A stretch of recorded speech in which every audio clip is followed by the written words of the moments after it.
Yang tanya kenapa kena bayar gold premium ni? Sedangkan harga emas sudah ditetapkan mengikut harga pasaran.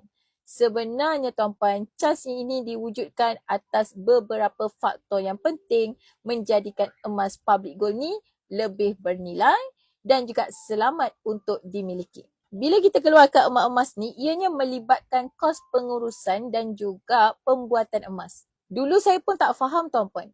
Kita dah beli grade emas tapi keluarkan kenapa ada kos lagi? Rupa-rupanya tuan-puan, nak buat emas ni bukan mudah. Mesti kita fikir alah senang je, tak susah pun. Tekap-tekap je macam kuih raya tu. Kan?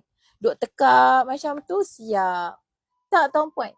Lepas dia melalui proses tekap emas, staf public gold dia perlu kikis emas itu untuk dapatkan berat yang tepat.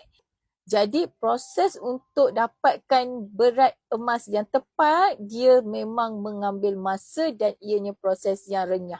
Untuk menghasilkan emas yang berkualiti dan selamat untuk dimiliki.